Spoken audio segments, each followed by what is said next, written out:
Bom dia, pessoal. Obrigado pela presença de todo mundo. Nossa terceira aula hoje, livro 3 e livro 4. Alguém tem alguma dúvida, alguma pergunta do que a gente viu até agora? Tudo certo? Vamos adiante então. O Sócrates começa o livro 3 falando o seguinte: tais, portanto, são, no que respeita aos deuses, os tipos de coisa que julgo deveriam e não deveriam eles ouvir desde sua infância, se pretendemos que honrem aos deuses e aos seus pais, e não tenham sua amizade mútua em baixa estima. Então ele está retomando aquele assunto sobre as histórias serem contadas sobre os deuses e os heróis. Além disso, como é que a gente consegue transmitir coragem através dessas histórias? Né? Aí ele se pergunta: eles devem temer a morte? Não.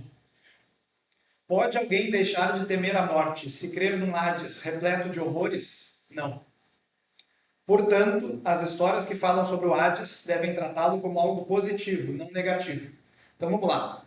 O Hades, na mitologia grega, quando a gente fala do personagem, está se referindo ao deus do submundo. Mas quando a gente fala no local Hades, é o próprio submundo. Né? Então, os gregos tinham aquela ideia de que quando as pessoas morrem, as almas delas vão para o Hades. Né? E o Hades também é dividido em três: tem o Pártano, que seria o nosso inferno, tem os Campos Elíseos, que seria o nosso céu, e tem outro que eu não me lembro o nome agora, que seria como se fosse o nosso purgatório, né? Mais ou menos assim. Então, o que, que acontece? A ideia que o Platão está colocando aqui é que é o seguinte: eu não posso contar histórias onde a morte é temida. Eu preciso contar histórias onde a morte seja louvada. Ou seja, eu coloquei ali também o Valhalla da mitologia nórdica, né, que é noutra geografia, noutro tempo, né, que fala mais ou menos a mesma coisa. O guerreiro que morre em combate vai para o Valhalla. O que é o Valhalla? É o salão de Odin, que fica em Asgard, que é o reino dos deuses, aquela coisa toda, e lá ele vai ser louvado por ter morrido em função da sua bravura. Então a ideia aqui é a mesma, tá? De tu contar histórias onde ele se sinta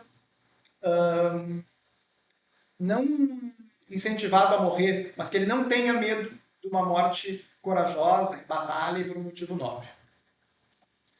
Então, ainda sobre as histórias, os personagens delas, sejam eles deuses ou heróis, não devem ser retratados lamentando a morte e os infortúnios. Estes, ao contrário, devem ser louvados como algo bom, no intuito de incutir coragem nos guardiões. Se refere àquilo que a gente comentou agora. Tá? E ele fala o seguinte, que o mesmo vale para o riso descontrolado. Isso costuma resultar em uma reação violenta. O que o Platão está dizendo aqui? As histórias, né, e a música e a poesia, naquele sentido amplo que a gente comentou, não devem ser tristes e lamentosas, nem irem na direção oposta, de louvar o riso desmedido, para que haja uma ordenação interna capaz de manter a medida entre prazer e dor. Né? Então, o que ele está falando aqui? Eu não posso ter uma história que só fale de prazer, de aproveitar a vida e de beberagem, a gente vai ver isso aqui depois, e nem o contrário, uma história, uma música que eu só fico me lamentando e como a vida é ruim, aconteceu um infortúnio e tudo mais. Então ele quer tentar traçar o meio do caminho para que não haja esse descambamento para o prazer e nem para a dor. Tá? E aqui ele fala sobre a verdade das histórias. A mentira, como a gente viu na aula passada, ela é inútil aos deuses, mas ela pode ser útil aos homens, como uma espécie de medicamento, é o termo que ele usa. Logo, apenas os médicos deveriam utilizá-la, não os leigos. E aqui eu separei uma partezinha. Portanto, se for conveniente fazer uso de mentiras pelo bem do Estado, devido a ações quer de inimigos, quer de cidadãos, isso caberá aos governantes. Todos os demais terão de se abster delas, pois um cidadão comum mentir para um governante constitui um erro tão crasso quanto uma pessoa enferma ou um atleta não dizer a verdade ao seu médico ou treinador a respeito do seu próprio estado físico, ou um marinheiro enganar o capitão sobre a sua própria condição ou a do navio, da viagem e do resto da tripulação. Então, aqui começam umas teses meio complicadas do Platão, assim, à primeira vista, que é, bom, os governantes, eles podem, se eles forem sábios, mentir para os governados em função do bem da cidade. Mas o contrário não pode acontecer. Né? O subalterno, enfim, ele não pode mentir para quem é hierarquicamente superior, porque, em teoria, ele não deteria a sabedoria e o amor à cidade necessários para conseguir fazer aquilo ter alguma utilidade. Perfeito? E aí ele se pergunta, né? E quanto à moderação? Será que os nossos jovens também a necessitarão? e não são para a maioria os principais aspectos da moderação, obedecer aos governantes e governar os próprios apetites referentes aos prazeres do comer, do beber e do sexo? Ele pergunta, e ele fala daí, e não devemos permitir que nossos homens sejam passíveis de corrupção à força de presentes nem amantes do dinheiro. Ou seja, além de moderados nos seus apetites, os guardiões também devem ser incorruptíveis. Tá? Então vamos lá. O cara que vai governar e que vai poder fazer essa mentira, ele não pode ser um cara desregrado, que tem a desmesura como um hábito. Ele precisa ser alguém moderado, que não se entrega aos prazeres, certo? E que além de tudo ainda é incorruptível. Tá? Não pode ver, pode mentir o governante. Sim, mas ele tem que cumprir algumas regras. Não é só porque eu mando que eu posso mentir. É o contrário. É porque eu sou moderado e sou incorruptível que eu posso pleitear, governar e a partir daí sim me usar dessa mentira que a gente vai ver depois que ele chama de nobre mentira. Terminada a discussão sobre os deuses, heróis e o Hades, iniciaria a investigação sobre as histórias referentes aos seres humanos. Mas o Sócrates diz que não é possível abordar esse assunto ainda. Ele fala: então estaremos de acordo quanto a que narrativas deveriam ser transmitidas acerca dos seres humanos somente quando descobrirmos qual é a natureza da justiça e a prova de que ela é vantajosa a quem a pratica, tendo ele ou não a reputação de justo. Que lá para o livro 1 que começa esse debate. Tá? E aí ele faz a seguinte distinção: narrativa é uma coisa, imitação é outra coisa. Tá? O que ele diz? As histórias podem falar sobre ou o passado, ou o presente, ou o futuro. A narrativa, ela simplesmente conta alguma coisa que aconteceu, que acontece ou que vai acontecer. E a imitação se dá quando o poeta se oculta e põe suas palavras na boca de um personagem. Se apenas descrevesse o ocorrido por suas próprias palavras, seria uma narrativa. Se ele inventa uma narrativa, então é uma imitação. Poetas e guardiões podem ser imitadores? Ele vai dizer que depende. Depende do quê? Lembra, cada um só pode exercer uma função. Então, se cada um só pode exercer bem uma função, o mesmo vale para a imitação. Ou seja, eu só posso imitar bem uma única coisa. Tá? E olha só que interessante. A imitação se dá quando o poeta se oculta e põe suas palavras na boca de um personagem. Não é exatamente o que Platão está fazendo. Platão está se ocultando e colocando as ideias dele na boca do personagem, que é o Sócrates. Né?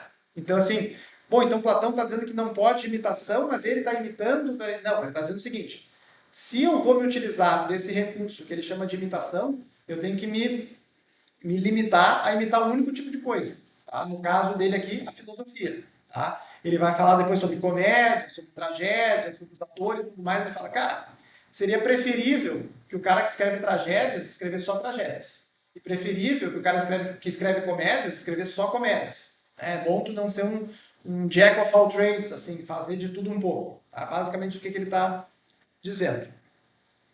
E ele aí segue, o mesmo indivíduo só pode imitar bem um tipo de coisa e não várias coisas. Né? Se os guardiões forem imitar alguma coisa, deverão imitar desde a infância o que lhes é adequado, a saber, homens corajosos, moderados, piedosos e as suas ações.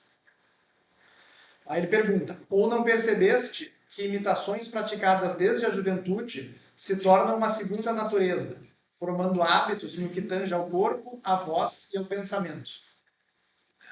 Ele diz depois o seguinte, entendo que não devem se habituar a agir como loucos, quer no discurso, quer nos atos, pois, embora devam ter conhecimento dos homens e mulheres insanos e maus, nada devem fazer ou imitar, tomando-os como modelo. Então, assim, eu vou pegar um exemplo bem normal, bem tranquilo, que não é uma crítica nem minha, nem do Platão, nem nada. Mas, por exemplo, assim, a gente aqui no Rio Grande do Sul usa a segunda pessoa, tu. Né? E quantas vezes a gente vê criança pequena falando você? Né? Bom, de onde é que elas tiram isso? Bom, é a linguagem que elas veem nos desenhos. Né? Então, por mais que a gente converse com elas, tudo mais em tu, elas vão ficar muito tempo vendo desenhos, na hora que fala você, então ela vai acabar pegando e falando você. Né? Isso não tem problema nenhum, está tudo certo. Mas é basicamente essa ideia que o Platão está falando aqui. Né? Que a gente começa a internalizar essas histórias, isso aí a gente acaba imitando aquilo, né? Como um modelo. Né? Claro, o exemplo que eu dei aqui não é a crítica que o Platão está fazendo. Aí também não cabe a mim agora dizer exatamente o que o Platão está criticando. Só para vocês entenderem essa dinâmica, que a gente, desde pequeno, tem essa tendência natural a imitar os modelos a que a gente tem acesso, certo? Aí depois ele vai para uma discussão sobre a música, tá? E o Platão diz que ela pode ser dividida em letra, harmonia e ritmo.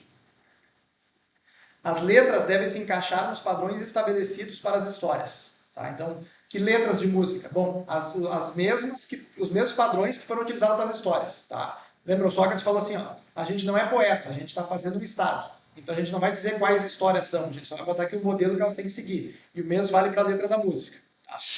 Segundo ele, a harmonia e o ritmo devem se adequar à letra.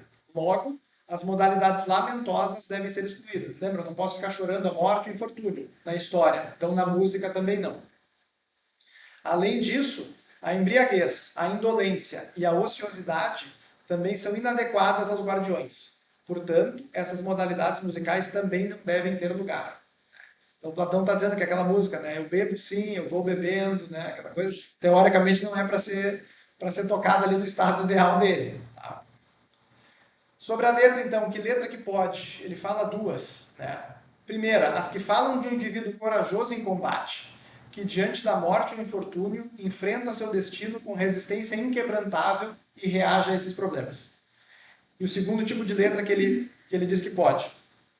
Letras que falam de alguém que, de maneira voluntária, estivesse persuadindo alguém ou solicitando o favorecimento de um Deus numa súplica ou de um ser humano, por meio de ensino ou exortações.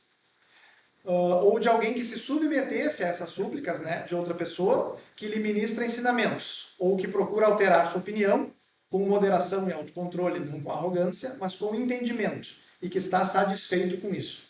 Tá? Então, olha só, basicamente o que o Platão está falando é que a letra da música que pode é basicamente o que ele está fazendo. Né? O Sócrates está ali tentando debater coisa. Tá, bom, isso pode. Isso pode. Por quê? Porque tem moderação, tem autocontrole, tem arrogância. Né?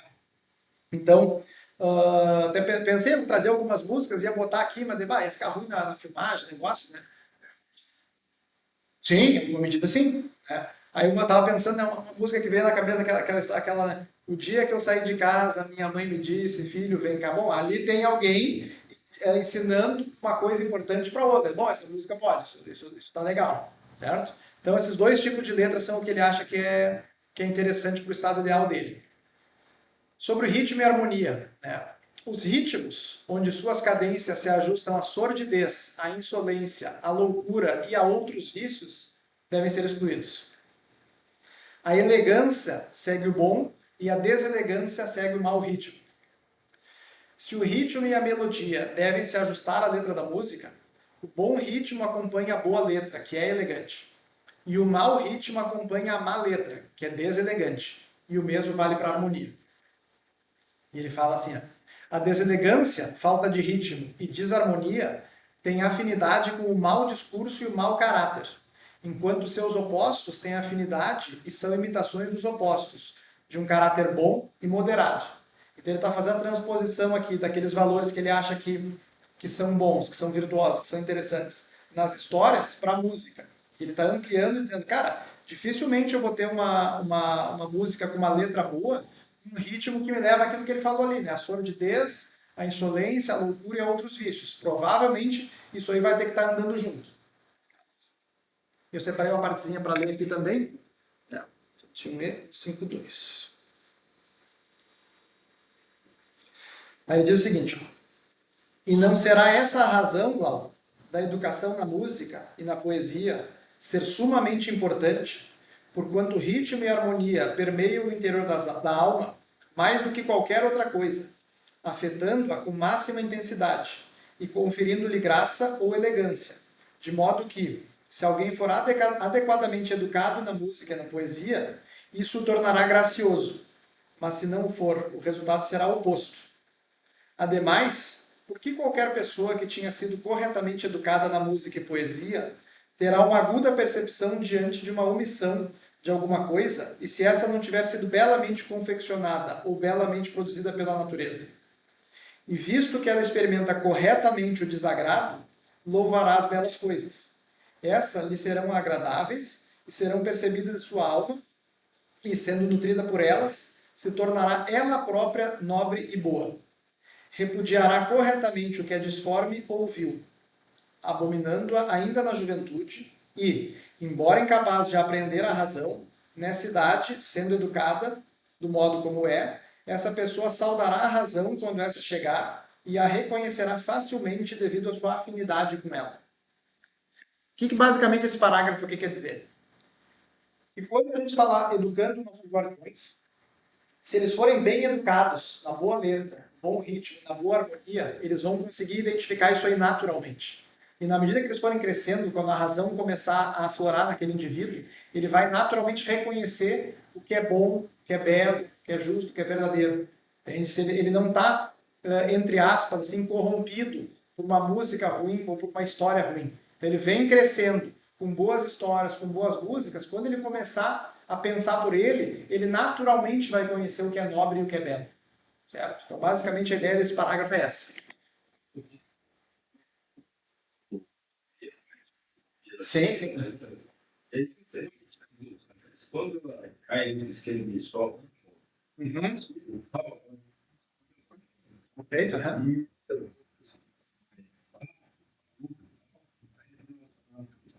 Sim. Sim. Não, sim, inclusive eu acho que isso aí conversa bem com Platão. Não é exatamente por aí que ele está se referindo. E, não, e esse cara conhece Platão. Tá? Esse cara sabe exatamente tudo. Exatamente. Então, beleza, terminou o ensino da música e da poesia. Agora o ensino da ginástica e da educação física. O que ele fala? Um bom corpo não torna boa alma, mas uma boa alma torna bom corpo. Aí não se esqueçam, né? A alma pode ser mente, consciência, ou seja, todo aquele princípio que nos anima e que é imaterial. Então a gente está falando aqui, usando o termo alma, psique, mas nunca esqueçam que a gente pode trazer como alma, como mente, como consciência. Espírito não é muito bom, é pneuma em grego, mas enfim, a alma é nesse sentido. Os guardiões devem evitar a embriaguez, eles devem alimentar-se bem e suportar bem o calor do verão e o frio do inverno. Eles devem exercitar-se para despertar o ânimo, né, o ímpeto em suas almas, e não apenas para ganhar musculatura. A educação física dos guardiões deverá ter como objetivo não apenas o resultado estético ou a parte funcional do exercício, mas deverá servir para que a parte animosa de sua alma também seja treinada e, junto com a educação musical, o ajude a ter uma formação integral. Certo? Então, assim, o que ele está dizendo? Ah, vou para a academia fazer musculação. Show de bola, isso aí, tem que ir para a academia fazer musculação. Mas o meu objetivo na musculação não pode ser só ficar grande, forte, bonito. Né? Aquilo ali, ele tem que despertar na minha alma, no meu interior, na minha consciência, alguma coisa que vai me fazer despertar para a virtude da coragem. Ter mais força, eu vou ter mais vigor e tudo mais. E isso deve me levar a ter mais coragem de enfrentar as dificuldades e tudo mais. Então, uma coisa tem que andar junto com a outra. Né? Tem uma hora que ele fala também, não, tem a ginástica para o corpo e a poesia e a música para a alma. Mas que ainda assim, tudo isso aí está trabalhando, ao fim e ao cabo, em última análise, para a alma e não para o corpo. Aqui tem uma digressão interessante que ele faz. Né? Eu pensei explicar isso aqui, mas eu falei, eu vou ler, porque eu acho que está bem claro aqui, eu vou ler, depois a gente comenta um pouquinho. Tá? Sobre os médicos e os juízes. Ele fala assim, ó, ele pergunta assim, ó, e não é fato que quando o desregramento, que é o oposto da moderação, e a doença proliferam no Estado, são abertos muitos tribunais e hospitais, e que a advocacia e a medicina se tornam cheias de presunção quando até grande número de homens livres a toma muito a sério? E poderias encontrar no Estado maior testemunho de educação má e desonrosa do que a necessidade dos mais excelentes médicos e juízes, experimentada não só por pessoas vis e os artesãos, como também por aqueles que afirmam ter sido criados à maneira de indivíduos livres? Não achas que é vergonhoso e grande sinal de vulgaridade ter de fazer uso de uma justiça imposta por outros, que se qualificam como senhores e juízes, porque te mostras pessoalmente incapaz de administrar um impasse? Então, assim, ele fala essa digressão, e ela é interessante que ele diz o seguinte, que o desregramento, né, que é o oposto da moderação, no corpo, ele vai te trazer determinadas doenças, tá? Que daqui a pouco tu vai ter que estar dependendo de médicos para coisas que se tu fosse moderado tu não ia precisar estar dependendo. Né? Então ele diz que o quê? Os médicos têm que existir? Claro que eles têm que existir. Mas para doenças que, bom, sei lá eu, todo mundo vai ter vez ou outra, cara, vai ficar gripado, cara, vai ter câncer, sei lá eu. Mas tem que ter, ele diz que tem certas doenças que elas seriam tranquilamente evitáveis se nós tivéssemos uma vida organizada. E ele diz o mesmo dos juízes, né, do sistema judiciário, vamos dizer assim, que, cara, se todo mundo tivesse uma nobreza de alma, vamos dizer assim, nós não precisaríamos estar recorrendo a uma justiça externa o tempo todo. Né? Então, uma vez eu vi, e eu acredito que seja verdade, hoje a gente está com poucos advogados aqui hoje, só temos o Roger e a Fernanda, que o Brasil tem mais cursos, tem mais um estudante de direito, exatamente, que o Brasil tem mais cursos de direito do que todos os outros países do mundo juntos. Tá? E eu não duvido que seja verdade. Tá?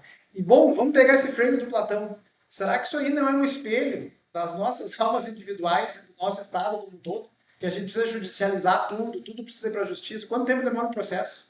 Entende? Por que demora o processo? Porque tem pouco juiz? Bom, talvez se a gente for analisar por oferta e demanda, talvez tenha pouco juiz. Mas será que o problema não é o interior? Será que não é que tem muita demanda? Por que tem muita demanda? Bom, será que é porque as pessoas não estão se comportando né, da maneira correta que eu sou obrigado a ter que ir para uma terceira parte para ele vir e aplicar a justiça? Então, me parece que essa crítica dele é bastante atual. Eu queria deixar aqui para vocês essa...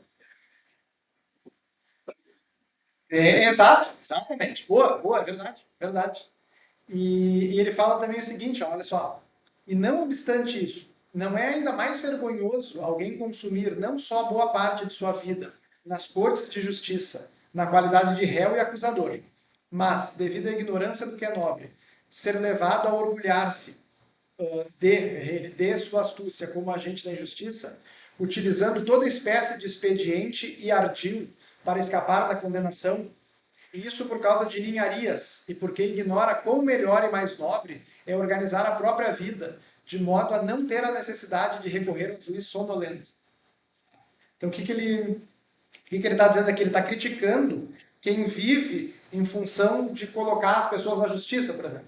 Né? Ou de quem vive se organizando de maneira a não tratar bem o cliente, ou a pessoa, enfim, e ser posto na justiça. Ele tem que ficar sempre debatendo isso aí através de um terceiro. Então, não seria tão melhor, tão mais fácil se eu me conduzisse de maneira correta, você se conduzisse de maneira correta, a gente não precisasse estar tendo sempre que chamar um terceiro para vir aqui e reestabelecer a justiça? Basicamente, a crítica dele é nesse sentido. E o mesmo vale para a medicina, né? Se eu me alimentar bem e fizer exercício, eu vou precisar cada vez menos frequentar os médicos. Então, sobre o ensino integral, né, da alma e do corpo. Esse ensino de música e poesia para a alma e ginástica para o corpo visa evitar os excessos de um e de outro. Tá? Se eu ficar só na educação física, eu vou ter selvageria. Se eu ficar só na música e na poesia, eu vou ter uma espécie de moleza. Quando há harmonia entre essas duas coisas, a alma se mostra moderada e corajosa. Quando há desarmonia, a alma torna-se covarde e selvagem. Aí ele diz o seguinte: creio que uma pessoa desse tipo, né, que está com a desarmonia, se converterá em alguém que tem aversão pelo discurso racional e pela música, pelas artes, pela literatura, pela filosofia. Deixará de usar a argumentação persuasiva para alcançar seus objetivos, empregando sim a força e a brutalidade como um animal selvagem, vivendo em meio à ignorância e à estupidez, e destituído de harmonia, ritmo e elegância. Aí ele começa a se perguntar, bom, tudo bem, mas quem é que vai governar os guardiões? Tem os artesãos lá embaixo, os guardiões lá em cima, quem é que vai organizar isso aí? Entre os guardiões, quais deverão governar e quais deverão ser governados? Aí ele diz que os mais velhos, os melhores, devem governar.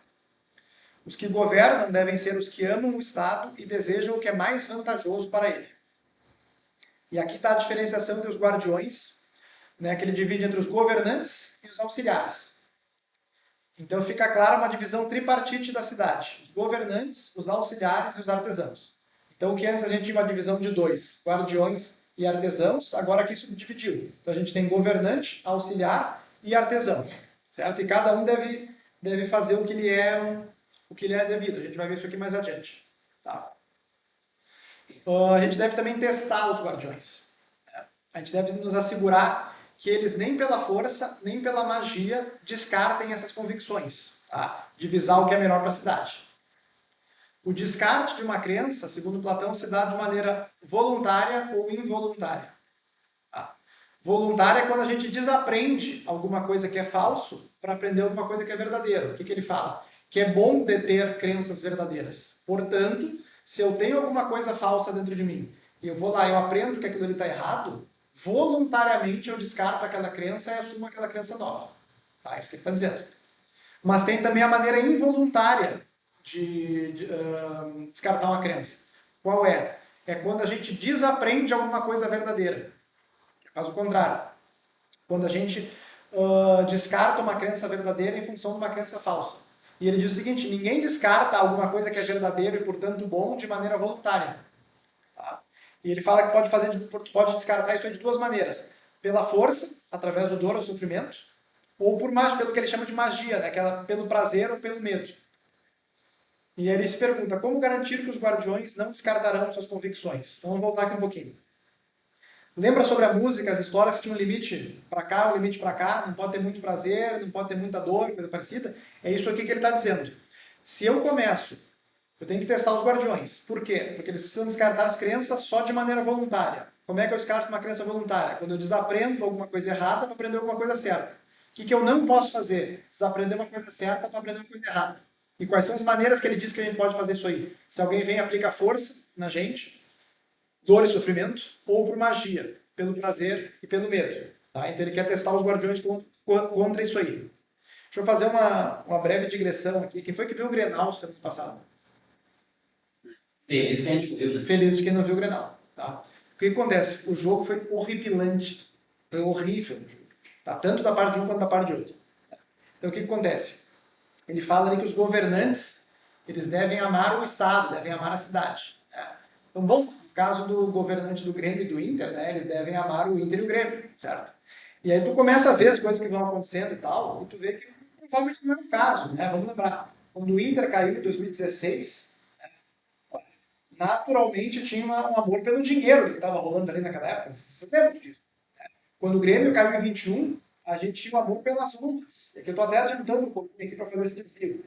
Eu sou o presidente campeão da Libertadores de 2017. Nenhum deles estava preocupado com o clube. Eles estavam preocupados com as suas honras ou com o dinheiro. Isso acaba se refletindo no resultado de campo do time. E me parece que a gente está com um problema bem nesse sentido, porque, cara, os caras não conseguem acertar 3 passes. Então, é só para tentar mostrar para vocês como a gente pode utilizar isso aqui para várias coisas. Eu gosto muito de utilizar o futebol, sempre gostei, né? Eu sou gremista, mas, cara, será que se a gente não tivesse dentro dos nossos clubes gente que de fato tivesse o melhor interesse do clube antes, nós não teríamos um resultado de campo melhor depois como um espetáculo para nós ver, ou até mesmo o nosso time poder ir para frente. Tá? Então, só um breve desvio aqui. Certo? Diga. Tá. Sei. Então, assim, ó, ele está sempre lidando com uma questão que é as coisas, certo? Só que ele não trata especificamente dessa questão que é a liberdade de escolha. Aparentemente. Então, não sei. Não pode identificar. Então,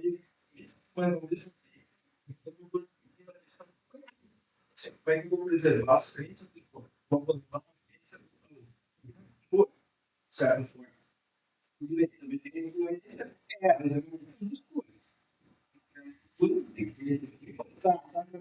Deixa eu dividir 2 momentos da resposta. Tá? Essa segunda parte aqui do descarte da crença verdadeira ou da crença falsa não é escolha. É justamente esse teste para saber se o cara não vai carregar, vamos dizer assim, pelo prazer ou pela dor. Tá? Mais ou menos. Porque quando o cara está sendo torturado, por exemplo, ele tem escolha. Aí tem a parte anterior, que é qual? A parte anterior é a seguinte, ele está dizendo que eu preciso saber determinadas histórias, determinadas músicas. Né?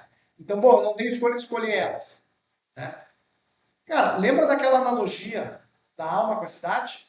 A gente está eu sempre estou pegando aqui o mais literal possível, mas a gente tem que fazer essa transposição. O que eu quero dizer? O Platão está censurando determinadas músicas do Estado. É uma leitura.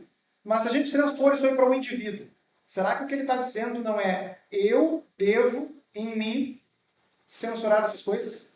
Entende? Tem uma parte aqui, eu comentei aqui antes que a gente estava conversando, que ele fala para quando vem poetas que querem imitar mais de uma coisa, a gente tem que louvar eles, botar a coroa no princípio e mandar eles embora. Ah, o Platão está censurando o poeta, mandando embora. Sim, mas será que ele daqui a pouco não está dizendo também o seguinte, cara, chegou para mim uma história, uma música que eu vejo que não vai me acrescentar nada. Então eu vou pegar e dizer, tá tudo muito bom, tá tudo muito legal, show de bola, mas vai, eu não vou querer. Entende? Então me parece que a questão da escolha estaria nisso aí. Quando a gente consegue fazer essa transposição do Estado para o indivíduo. Não sei se eu consegui te responder. Na verdade, a gente é isso, né? Liberdade. Ela está entende a liberdade, né? E tudo isso aí está embutido a questão, mesmo que eu não tenha opções, mesmo que eu esteja sob coação, de alguma maneira, eu tenho liberdade de escolha. Sim, sim. Então, essa questão do indivíduo, Não, mas eu não estava. Não, mas tanto. o indivíduo, Não, não, se a pergunta é essa, eu respondo sim, é. Tá? Tanto o Aristóteles quanto o Platão, eles admitem que a pessoa tem escolhas e tudo mais. Não há determinismo aqui. O determinismo, a gente viu lá na primeira aula com o Demócrito. O Demócrito fala que o movimento é mecânico e, portanto, determinístico. Pelo Platão? Sim. Sim. Sim, eu não me recordo agora, está explicitamente. É isso aí. Então vamos lá. Como é que a gente garante que os guardiões vão descartar as crenças certas? Tá. Eu separei outro trecho para ler aqui.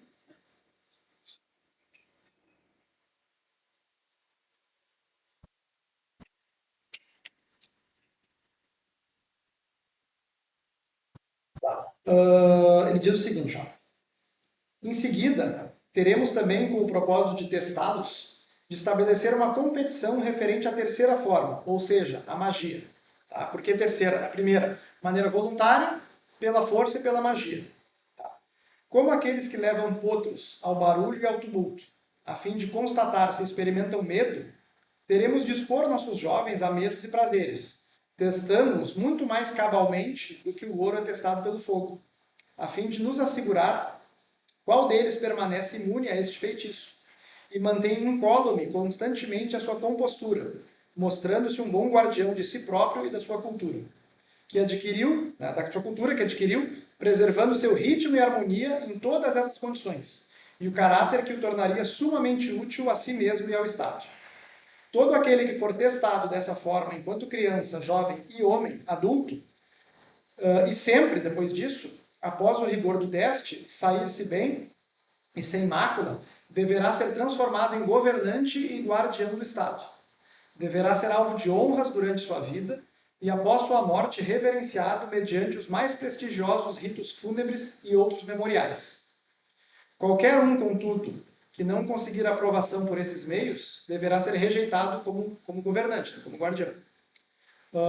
Parece-me, Glauco, que os governantes e guardiões devam ser selecionados e nomeados por esse método, ainda que se trate apenas de um critério geral, sem entrar em minúcias.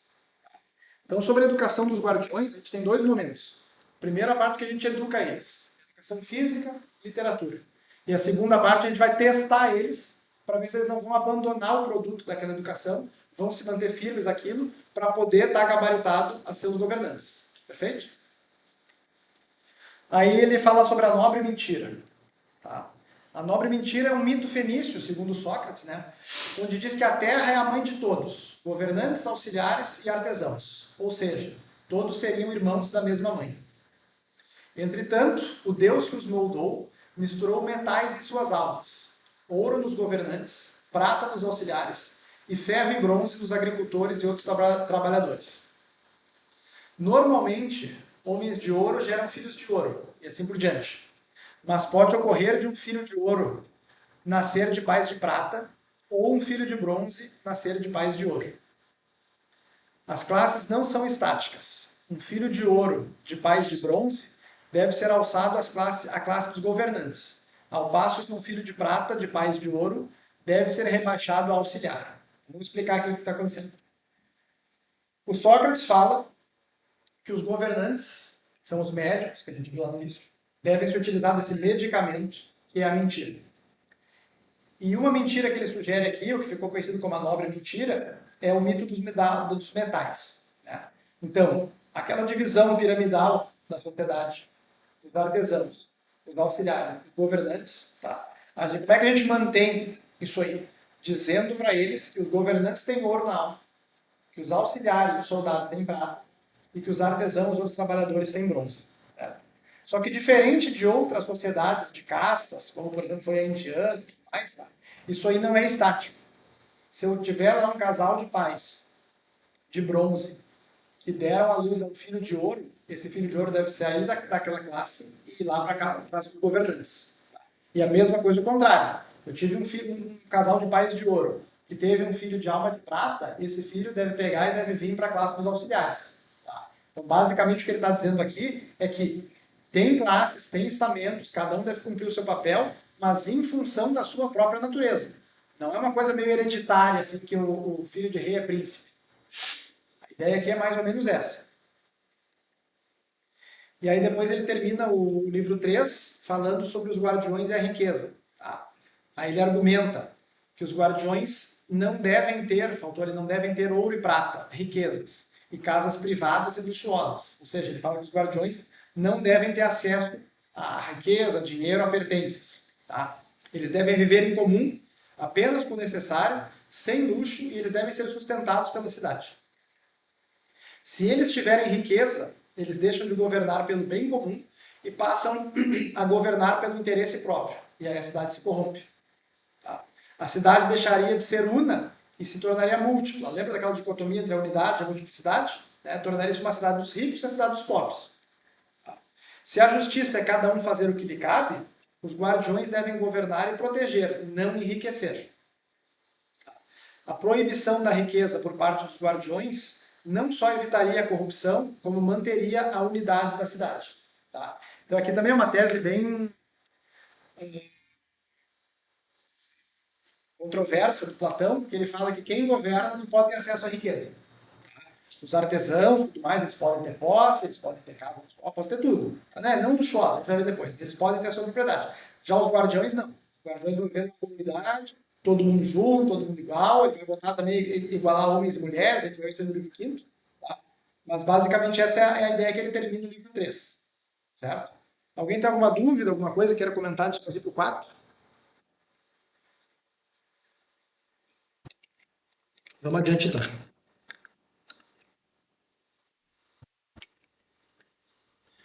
Livro 4.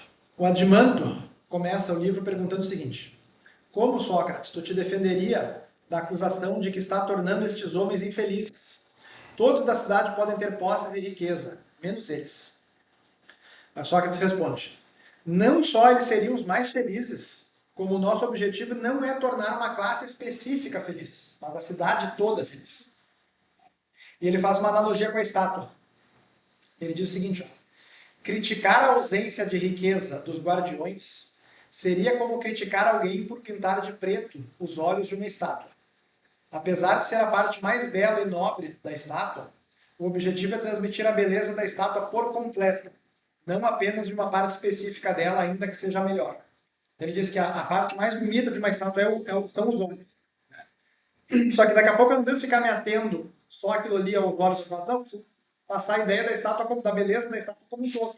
E aqui o que ele está dizendo é a mesma coisa. Não tem que estar preocupado se essa classe aqui está feliz ou não está feliz. Mas ainda assim ela seria feliz, ele diz ali. Eu tenho que estar preocupado com a organização da coisa como um todo, e não de uma parte específica. Tá? Quanto aos demais, que não são os guardiões, o excesso de luxo os faria preguiçosos e inclinados a não executar suas funções da maneira adequada. Aí vocês lembram que a gente comentou na aula passada, né? Cada um fazer o que lhe cabe, no tempo certo, e isso tudo subordinado aos prazeres. Né? Então, se eu tenho muito luxo, eu vou ficar preguiçoso e não vou querer executar minha função da maneira certa. E aqui eu separei de maneira de argumento, para vocês entenderem por que ele diz que a riqueza e a pobreza corrompem e que a gente deve evitar os dois extremos. Tá? O primeiro argumento é o seguinte, primeira premissa. Um oleiro, que é quem trabalha com cerâmica, com argila, que enriqueceu, não desejará mais trabalhar. ele se tornará mais negligente e indolente, né, mais preguiçoso. Conclusão, será um oleiro pior. Tem o segundo argumento. Se ele for muito pobre, ele não terá as ferramentas e o resto necessário para executar seu trabalho. Seus produtos serão piores e ele não conseguirá educar seus filhos adequadamente. Portanto, ele será um oleiro pior. Porque a gente tem dois argumentos. Um mostrando por que a riqueza vai transformar aquele trabalhador num trabalhador pior e por que a pobreza vai transformar aquele trabalhador num trabalhador pior. E a gente tem a conclusão geral que é a seguinte. Portanto, ambas, pobreza e riqueza, tornam piores tanto os produtos das artes como os próprios artesãos. O Platão é contra uma pobreza extrema e uma riqueza extrema para os trabalhadores. Que ele refaz uma analogia dos guardiões como cães da seguinte maneira. O Adimando pergunta: se os guardiões não vão ter dinheiro além do estritamente necessário, como é que eles vão combater um exército grande e rico? Sócrates responde: vai ser ainda mais fácil, já que eles serão como cachorros duros e magros, e os ricos serão como ovelhas gordas e tenras. Tá? O que ele está dizendo?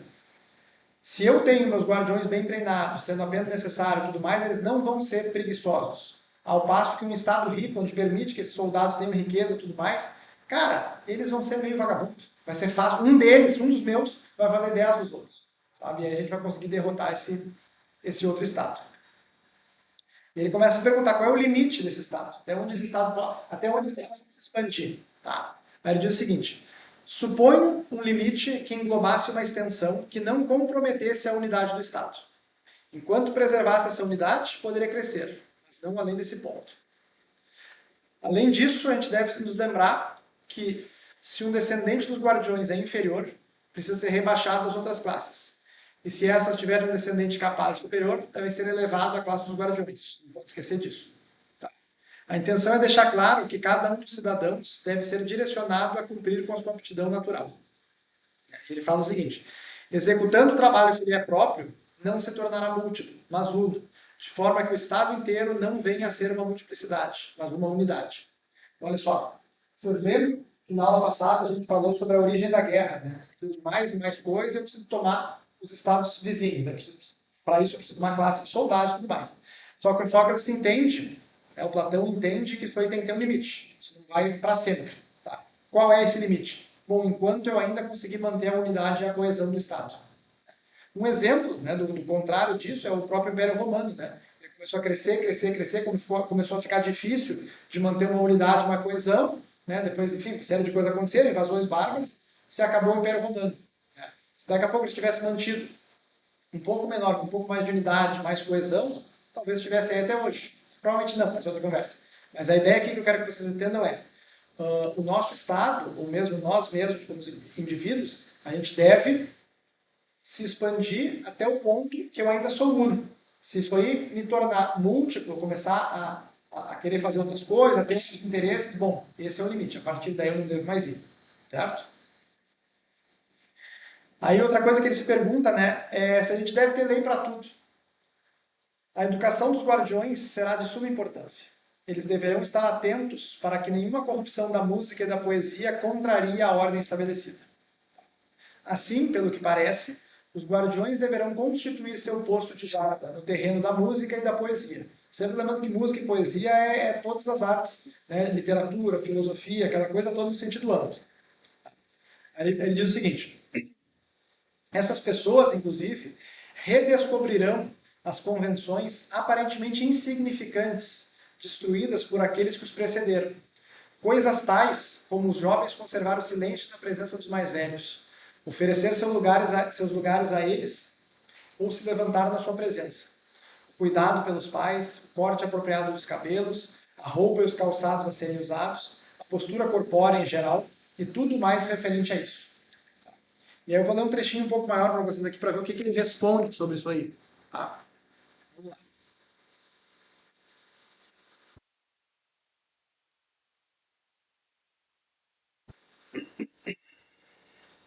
Sócrates diz o seguinte, sobre essa última parte. Acho tolo, porém, legislar sobre isso. Leis não escritas ou escritas jamais obterão obediência no que respeita a isso e não lhe transmitirá caráter duradouro. Tá?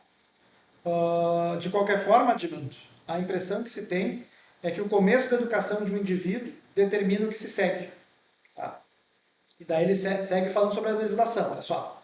E pelos deuses, quando as relações comerciais, tais como contratos particulares que as pessoas celebram entre si na ágora, e, se quiseres, contrato com os trabalhadores das artes manuais, ações privadas contra ultraje e maltratamento, demandas, a instalação de júris, pagamento e avaliação de tributos necessários nos mercados ou portos, regulamentos mercantis, urbanos ou portuários e similares.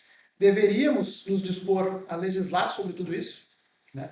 Aí o Admanto responde, não seria apropriado ordená-lo a homens nobres e bons.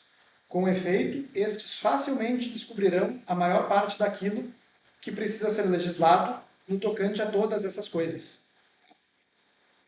E daí ele diz, né, sim, meu amigo, desde que um Deus conceda que as leis já abordadas por nós sejam preservadas. Então aqui tem um aceno, que o Aristóteles também fala lá na Ética Nicômaco, quem viu a apresentação do ano passado, né, uma espécie de lei natural. Assim. Bom, existem certas normas assim que o homem bom, o homem nobre, ele reconhece aquilo. Daqui a pouco ele não precisa estar escrevendo sobre tudo isso aí, querendo regular cada coisinha. Tá? E daí ele fala assim, ó, se assim não for, passarão suas vidas promulgando muitas leis e as retificando na crença de que, o fazendo, atingirão o melhor. Tá? Daí ele pergunta, queres dizer que viverão como aquelas pessoas doentes que, devido ao desregramento, negam-se a abandonar o seu modo nocivo de viver? Tá? E daí olha só o que ele fala depois. Né? E essas pessoas vivem agradavelmente, não é mesmo? O agradavelmente aqui é uma ironia. Ele está criticando essas pessoas que querem ficar organizando toda a minúcia da coisa. Tá? Seu tratamento médico é inútil. Suas enfermidades se agravam, se tornam mais complicadas e elas se mantêm na esperança de que surgirá alguém que lhes recomendará algum médico que lhe devolverá a saúde. Ou seja, ele está sempre botando lá fora a solução do problema. Tá? E também não é divertido, com ironia, o fato de considerarem como seu pior inimigo entre todos a pessoa que lhes diz a verdade, ou seja, que enquanto não deixarem a embriaguez e a glutonaria, os excessos do sexo e a indolência, nem medicamentos, nem cauterizações, nem cirurgia, tampouco encantamentos ou amuletos ao redor do pescoço, ou qualquer outra coisa do gênero, lhes fará bem. Então o que ele está dizendo aqui? Cara, tu já não reparou que às vezes chega pro cara e fala, meu, quem sabe passa isso aqui não está te ajudando. Ou o contrário, quem sabe tu faz assim, faz assado, coisa parecida. O cara fica bravo contigo, te xinga, se ofende. Daí ele diz aqui, ó, o Admanto responde, nada há de divertido nisso, pois não tem graça alguma irar-se e reservar um tratamento cruel a quem diz o que é correto. Assim, o cara vai lá e fala o que tem que ser feito. O cara não gosta daquilo por causa dos vícios dele, daí ele te rechaça, te xinga, briga contigo. Tá? E daí ele diz o seguinte, assim sendo, não aprovarás igualmente que uma cidade inteira se comporte dessa forma, em consonância com o que dissemos. Não achas que estados mal governados têm esse mesmo tipo de comportamento, quando advertem seus cidadãos a não perturbar o sistema político estabelecido, sob pena de serem condenados à morte? Por outro lado, aquele que é considerado bom e tido como sagaz e hábil em assuntos importantes por esses estados mal governados, é o homem que os serve com maior prazer, que é condescendente com eles, os bajula e conhece de antemão os seus desejos e tem habilidade para realizá-los. Ou seja, é o cara que não vai lá dizer a verdade, falar a verdade, fazer o que é bom. É aquele cara que ele vai dizer, não, tu quer beber, tu quer, então tá bom, então a gente vai te ajudar a fazer tudo isso aí. Vamos ver o que mais que eu tenho que ler para vocês aqui. Tá? Daí o Admanto responde, né? Por certo, parece ser esse o mesmo tipo de comportamento, o qual não aprovo de modo algum. E quantos que se mostram desejados, pergunta Sócrates, e prontos a servir a esses estados? Não admira sua coragem e complacente destreza? E aqui o meu tradutor colocou, né? Sentido muito próximo de leviandade, ou mesmo de irresponsabilidade. Tá? O que queres dizer? Não és indulgente como esses homens? Ou pensas que é possível para um homem que não tem senso de medida não acreditar que tem 4 cúbitos de altura, quando muitos outros igualmente destituídos de tal senso lhe dizem tal coisa? 4 cúbicos é 2 metros. Tá? Ele está dizendo, cara, o cara que não sabe de medida vai achar que ele tem 2 metros de altura, ele vai vir de fora e vai dizer, não, tu tem mesmo 2 metros de altura, ele vai dizer, não, tá, show de bola, isso aí mesmo. Tá? Então assim, ó, a lei e tudo mais que o Platão está tentando dizer aqui é que, cara, a sabedoria, o raciocínio, o conhecimento, ele está intimamente vinculado a isso. Tá? Aí ele diz assim, ó, então não seja tão duros com eles, são meio burros, tá? Com ironia. Pois tais pessoas são certamente as mais divertidas de todas.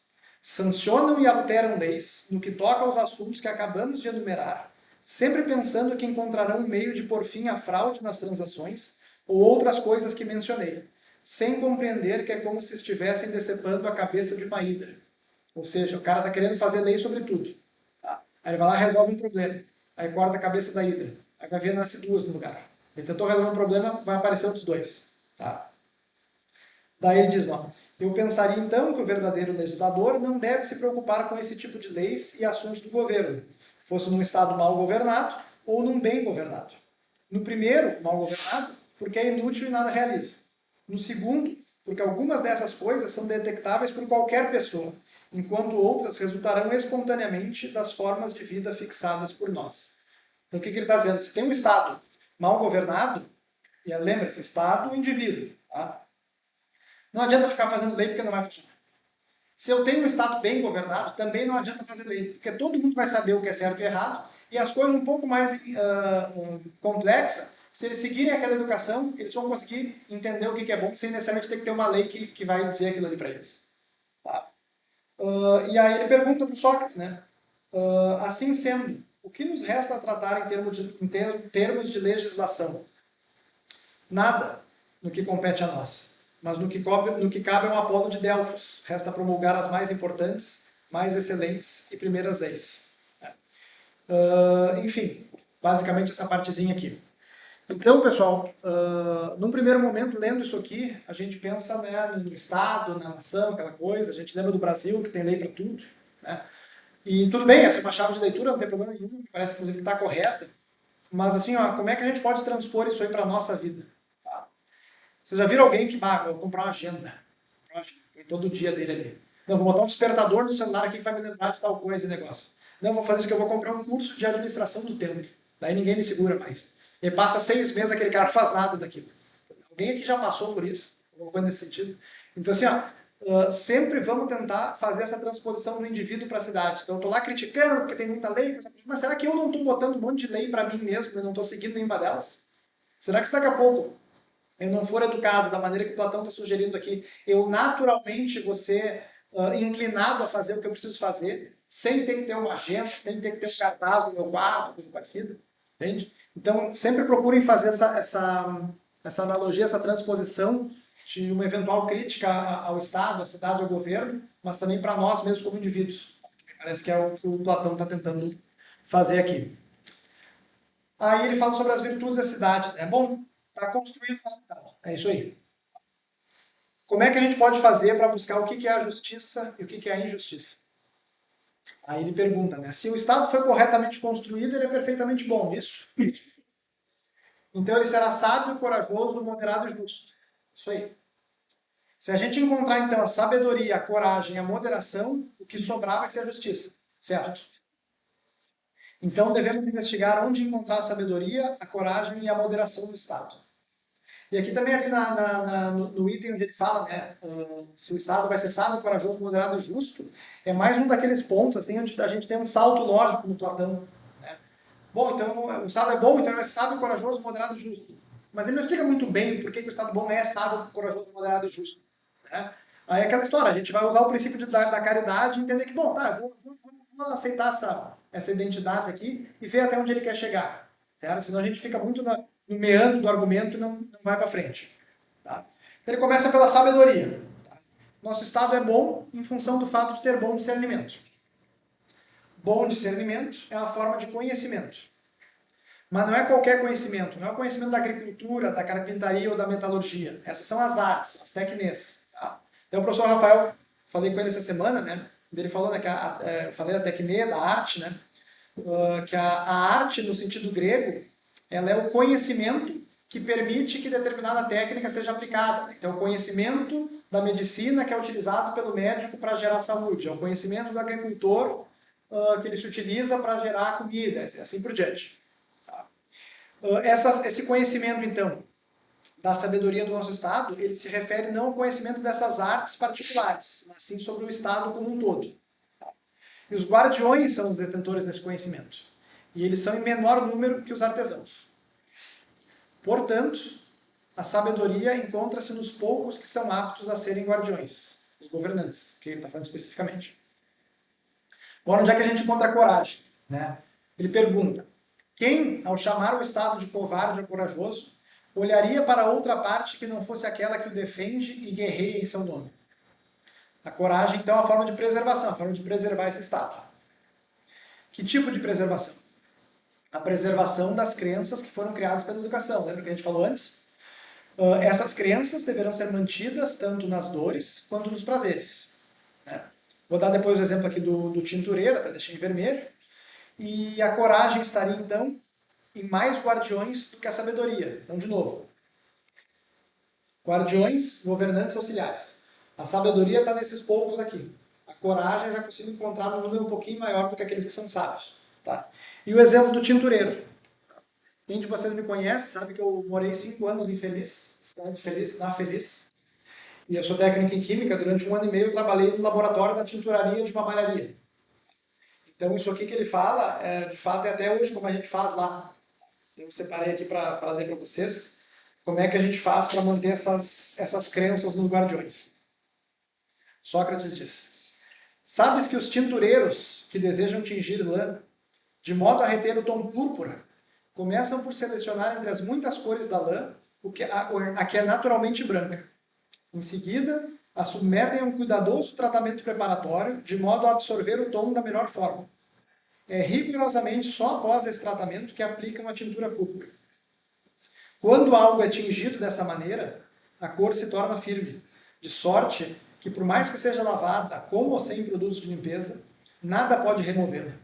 Mas também sabes que, ao contrário, com o material que não foi tingido dessa forma, se o material for tingido de púrpura diretamente ou de alguma outra cor, sem cuidadosa preparação, fica desbotado e grotesco. Então, deve-se compreender que, na medida da nossa capacidade, estávamos fazendo algo análogo a isso quando selecionamos nossos soldados e os educamos por meio da música e da ginástica. Tá? Então aqui, qual é a analogia que o Platão está fazendo com o tintureiro? Tá? Eu vou escolher a lã mais branca. Eu vou pegar aquele que tem a alma correta, a aptidão correta para ser guardião. Aí eu vou dar um tratamento para esse cara. Vou tratar o tecido, para que aí sim eu consiga colocar o conhecimento, a cor púrpura nele, para que depois, qualquer tipo de lavagem, com ou sem produtos de limpeza, essa cor não se perca e não fique desbotada. Se eu daqui a pouco começar a dar uma educação para alguém que não teve esse teste antes, ele vai aprender, tudo muito bom, tudo muito bem, daqui a pouco vai ver usar os termos, vai ver uma musiquinha um pouquinho mais assim, um pouco mais assado, coisa parecida, vai se entregar quando vê se perdeu e abandonou todas as crenças verdadeiras em função de uma crença falsa. Tá? Essa é mais ou menos a ideia. Quando eu estava lá trabalhando, eu nunca imaginei que eu fosse feito com Platão, nem que eu fosse da filosofia. Tu vê como é que são as coisas. Então tá bom, a gente encontrou sabedoria e a coragem. E agora a moderação. A moderação é, de qualquer modo, uma forma de ordem e autocontrole sobre certos prazeres e apetites, como dizem ao usar a expressão senhor de si mesmo. E ele se pergunta, né, senhor de si mesmo. Isso implica em uma espécie de dominação do mais forte sobre o mais fraco, porém em uma mesma pessoa. Isso indica que há na alma de um indivíduo uma parte melhor e uma parte pior. Quando a parte melhor está no controle, essa pessoa é considerada senhora de si mesma. Quando a parte melhor, que é a menor, é dominada pela parte pior, que é a maior, isso se chama desregramento ou licenciosidade. Aqui já começa a trabalhar nessa ideia de ver a estrutura da cidade com a estrutura do indivíduo. Tá? O mesmo vale para o Estado. Quando o superior governa, o inferior, ele merece ser chamado de moderado senhor de si mesmo, esse Estado. Os apetites da maioria devem ser controlados pela sabedoria da minoria. A moderação, portanto, assemelha-se a uma forma de harmonia, onde governantes e governados concordam quanto a quem deve governar. E a justiça, onde entra? Olha só, os apetites da maioria devem ser controlados pela sabedoria da minoria. A mim parece que a melhor chave de leitura do Platão aqui nesse sentido é a própria educação. Ele gastou tanto tempo falando sobre a educação dos guardiões, e me parece que é isso que ele está falando aqui. Né? Que através da educação daqueles poucos que sabem, eles devem educar aqueles muitos que não sabem. Então, o principal projeto aqui, talvez, nesse sentido, seja o projeto de educação do Platão, que em grego era coisa como a paideia. Tá? Então, sobre a justiça. Uma vez descobertas onde estão as outras três virtudes, é possível sondar onde se encontra a justiça. Se cada um deve fazer aquilo para o qual é naturalmente mais apto, então a justiça é encontrada quando cada um cumpre o seu papel. Aos governantes cabe governar, aos auxiliares cabe defender e aos artesãos cabe produzir. Quando um sapateiro e um carpinteiro trocam de função, o dano ao Estado é mínimo. Quando, no entanto, um artesão quer governar ou um soldado enriquecer, por exemplo, isso gera desordem e injustiça. A injustiça é, portanto, a interferência vertical entre as partes. A justiça, ao contrário, é a ordenação correta das partes do Estado, cada uma exercendo o seu papel, a sua função. Lembra que na outra aula a gente falou sobre função, ergo? Cada coisa tem uma função. Então, a função do governante, governar, do soldado, defender, e dos trabalhadores, produzir. A definição que eles dão de justiça aqui é o seguinte: cada um exercendo a sua função, sem o cara aqui de baixo tentar defender, porque ele não tem treinamento de guerra, por exemplo, né? E nem o cara de guerra querer ir lá produzir para ganhar dinheiro. Agora, sair dos governantes, vou descer lá para ganhar dinheiro. Não, cara, tu tem o teu papel para cumprir, o teu papel é segue lá. Tá? E ele se pergunta, né? Bom, a alma também tem partes, assim como o Estado, né? Encontrada a justiça na cidade, a gente precisa investigar a justiça na alma. E aí vem a pergunta de novo, ela é una ou ela é múltipla? Tá? Aí ele diz o seguinte: se as coisas de mesmo nome são semelhantes, então um homem justo não diferiria muito de uma cidade justa. Portanto, a alma também deve ter partes. Tá? Daí ele fala o seguinte: ó, a mesma coisa não pode, ao mesmo tempo, sob o mesmo aspecto, fazer ou sofrer opostos. Assim como um peão, aquele que a gente jogava quando era pequeno, pode estar em movimento e parado ao mesmo tempo, alguém pode ter sede e não beber, ou ter fome e não comer. Aqui a gente tem que se deter um pouquinho para entender o que está sendo dito. Tá? Os gregos têm aquela questão do movimento, né? Tratam sempre tudo como opostos e tudo mais. Então o que acontece? Eu não posso estar parado em movimento ao mesmo tempo. Ou eu estou parado ou eu estou em movimento. Aí ele dá o exemplo, quando aquele slide, que é o seguinte: tá tudo bem. Aí eu estou aqui parado e estou mexendo o meu braço. Tá, mas eu estou parado ou estou em movimento? Alguém olharia aquilo e diria: não, tu está parado e uma parte de ti está em movimento. Né? E a mesma coisa o peão. Joguei o peão e ele está lá paradinho, mas girando. Então ele fala: bom, no eixo ele está parado, mas na circunferência ele está se movendo. Né? Então o argumento que ele está colocando aqui é o seguinte: olha só. Se a coisa é uma única coisa, corpo, estado, peão, qualquer coisa, tá? Ele só pode ou estar parado ou se mexendo. Para a coisa estar ao mesmo tempo parada e se mexendo, é porque ela necessariamente é composta de partes. Tem alguma parte que está parada e tem alguma parte que está se movendo. E ele dá o exemplo aqui da sede e da comida. Né? Então, por exemplo, daqui a pouco eu poderia querer, estou dizendo que eu quero, eu poderia querer estar tomando uma cerveja aqui, apresentando para vocês tomando uma cerveja, por que não? Gosto, aquela coisa toda, só que, bom, se eu ficar aqui uma hora e pouco falando para vocês tomando um negócio, bom, vou ficar bêbado, né? A apresentação vai ficar pior. Então a minha razão diz: cara, o teu apetite de estar tomando uma cerveja aqui, daqui a pouco dá uma segurada, dá uma maneirada. Né? Então, outro exemplo, o cara quer emagrecer, né? Aí vai no buffet. Bom, ele pode comer salada, arroz, feijão, carne, frango grelhado, coisa parecida. Mas ele também pode comer batata frita, pode comer massa lá com molho muito fantástico e pode comer bife à milanesa. Né? Ele pode fazer tudo isso aí. Então ele está desejando aquilo, mas ao mesmo tempo está dizendo uma coisa dentro dele, está dizendo: não faz isso, porque tu quer outra coisa. Tá? Então, se dentro de mim eu posso ter um desejo e uma coisa que me diz que eu não devo fazer, então deve ter partes da minha alma. Tem alguma coisa que diz que eu devo ir em direção àquilo e alguma coisa que diz que eu não devo ir em direção àquilo. Ficou claro esse exemplo?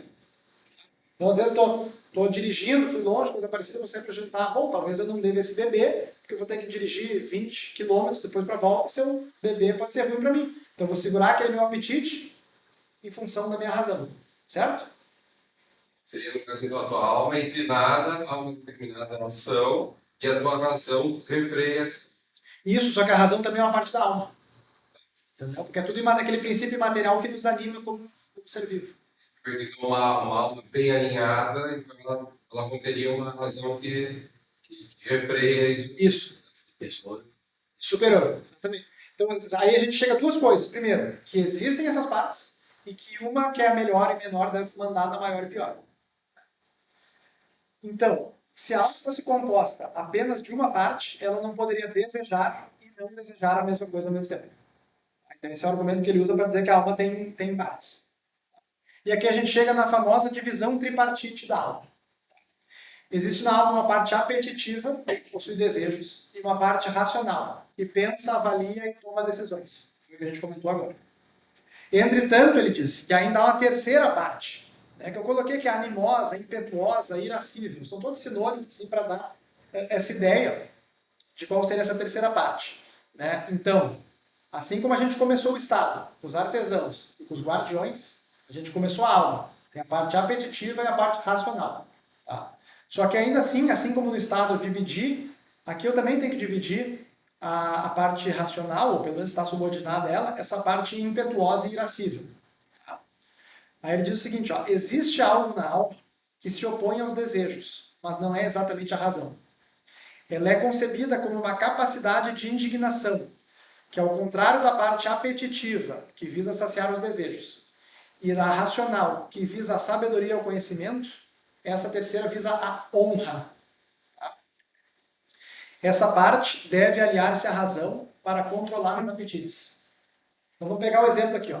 Estou eu tomando meu whiskyzinho aqui, enquanto falo para vocês. Tá? Oi? Porque eu fiquei pensando que 1 hora de cerveja não ia me bebedar, eu precisava de outra coisa. Né? Outra coisa. Então estou eu tomando meu whisky aqui e apresentando trabalho para vocês. Bom, daqui a pouco eu posso pensar assim, cara, será que vai ter alguém interessado em ver um bêbado falando de Platão aqui? Né? Então é aquela ideia assim, cara, será que eu devo fazer isso? Né? No sentido de, cara, em relação a vocês, em relação a quem vai avaliar meu trabalho depois, cara, tô eu aqui bebaco falando pra vocês do Platão trocando as pernas. É que o comédia que ele, da história bêbada que eles contavam isso. Sim. Então, a questão do apetite, que eu gosto, que é tomar, né? A questão da razão, que diz que a necessitação vai ser pior no seu disso, e tem aquela questão quase que social, assim, bom, por exemplo, ninguém vai querer ver um bêbado falando sobre esse tipo de coisa, certo? Então, sabe, são exemplos meio bobos, assim, mas só para você entender o que ele está tentando trazer em cada uma dessas partes da alma, tá? Então, assim, se no Estado a justiça é cada um fazer o que lhe cabe, na alma a lógica se mantém. A razão governa, o ânimo auxilia a razão e os desejos obedecem. Ou seja, tanto a razão quanto o ânimo ou o ímpeto, eles devem se aliar para moderar os desejos, da parte apetitiva. Numa alma injusta, os desejos dominam ou a parte irascível toma conta de forma caótica. Isso geraria desordem interna, que equivaleria à injustiça. E aqui tem mais uma parte que eu separei para vocês. Não será ela, então, a injustiça, uma espécie de guerra civil entre esses três elementos, com uma recíproca interferência, incluindo a troca de funções de cada um, e uma rebelião levada a cabo por algum elemento contra o todo da alma e com a finalidade de governá-la inadequadamente? O elemento rebelde tem a aptidão natural para ser escravo, ao passo que o outro elemento não possui essa aptidão, pertencendo à classe governante.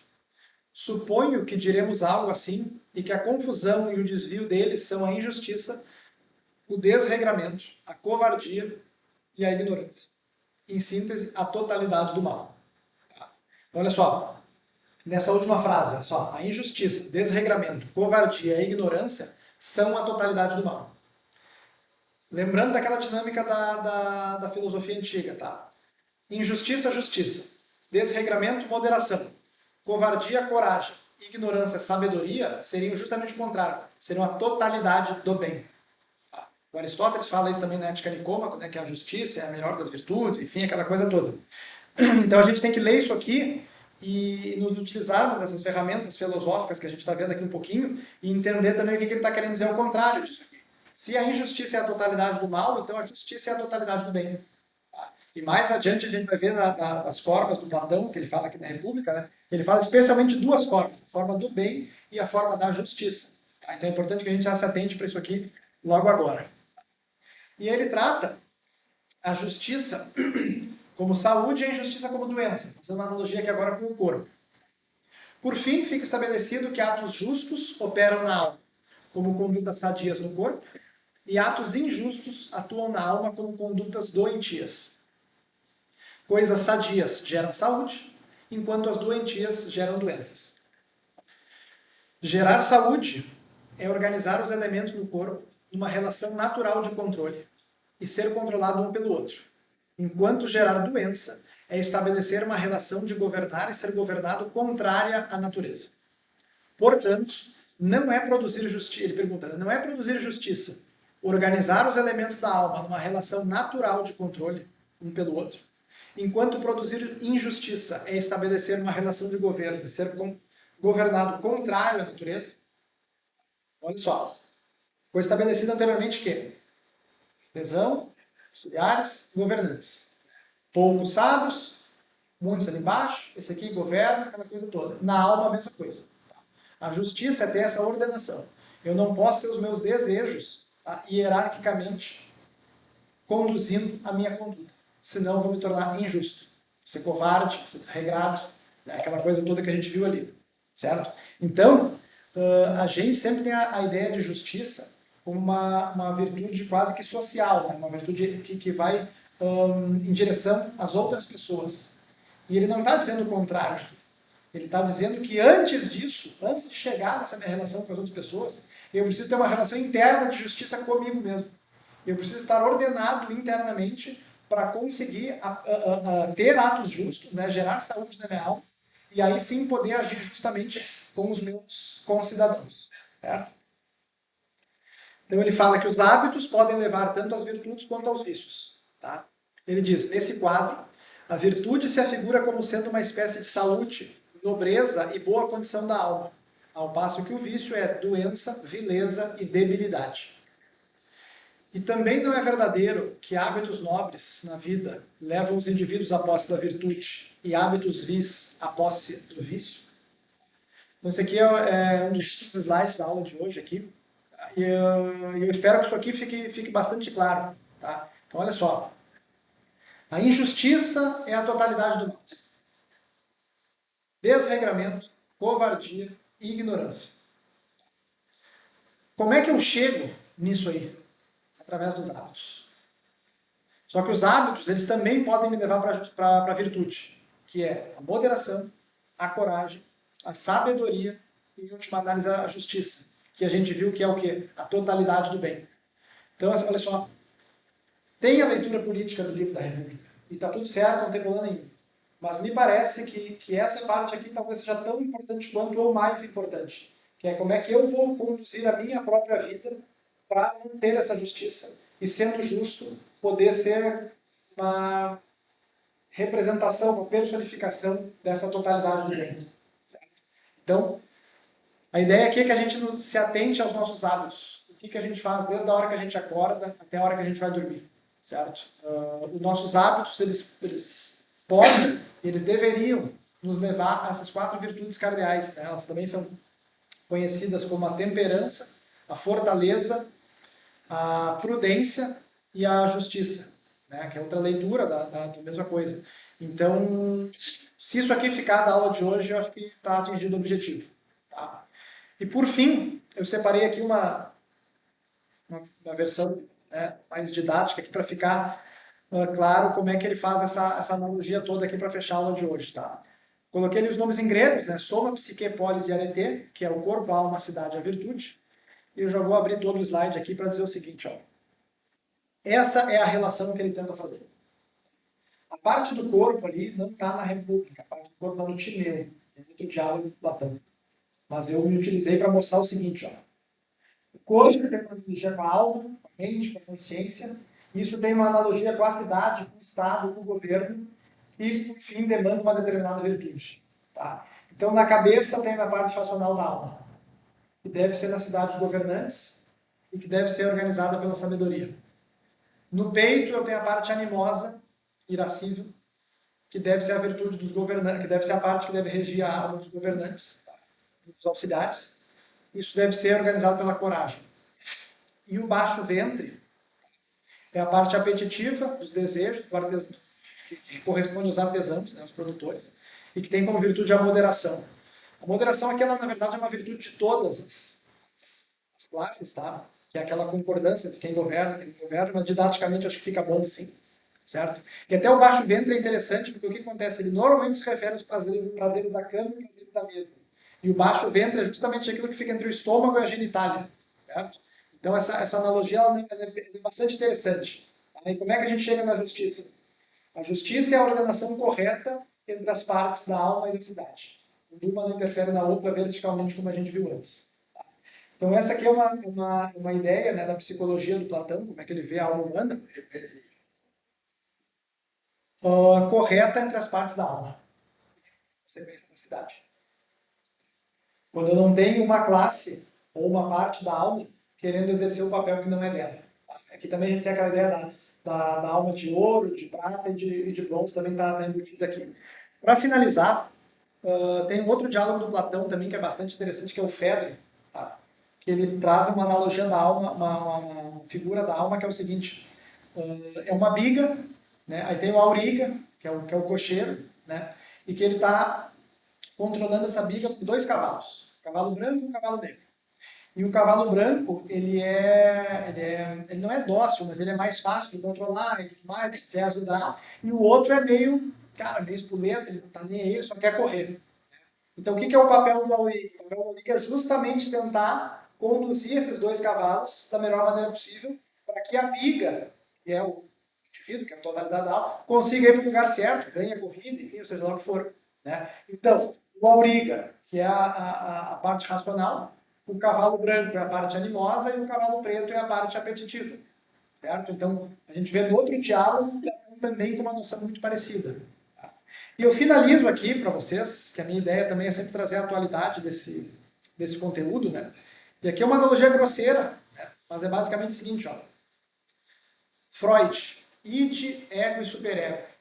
Cara, eu consigo traçar um paralelo, ainda que não perfeito, entre uma coisa e a outra, né? O id é a minha alma apetitiva, tá? O superego a gente pode tentar trazer como uma alma animosa, aquele que tenta dar uma refreada nos instintos. E o ego é a parte racional que eu vou tentar organizar aquilo ali tudo.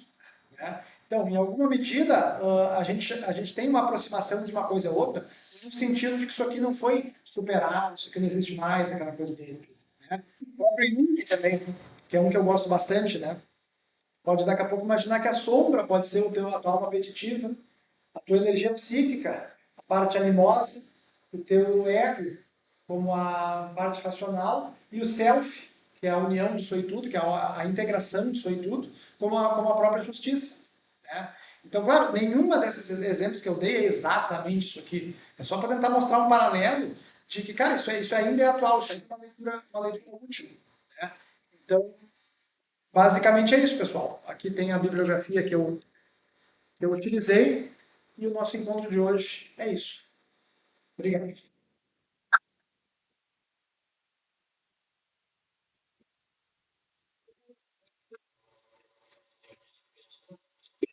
Eu estou no primeiro, vamos lá. Desculpa. Não só, não conheço o Freud e tal, mas o Freud, ele teve uma frustração que queria ser terapeuta. O Freud queria ser um terapeuta,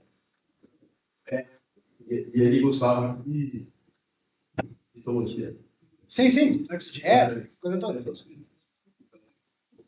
Eu digo, ele também, vai dar as teorias dele, não sei. Não que isso foi Não, eu também não. Eu tenho. ele aproveitou e disse que foi perfeito. Chamou ele de o que eu quero colocar é que esteja modernizando, descoberto, o jogo agora, mas Sim, sim, sim. A ideia que eu quero fazer. Hum,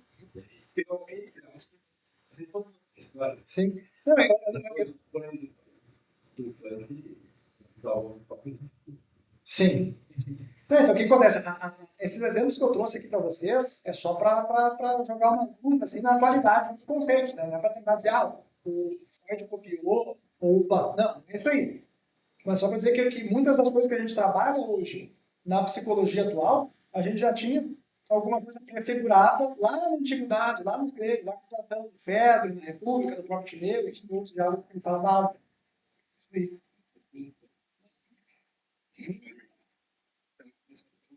isso é integral. Sim, sim. E se voltar da maneira certa, que bom. Isso aí. Alguém tem mais uma pergunta, dúvida, comentário? É isso? Então vou encerrar aqui.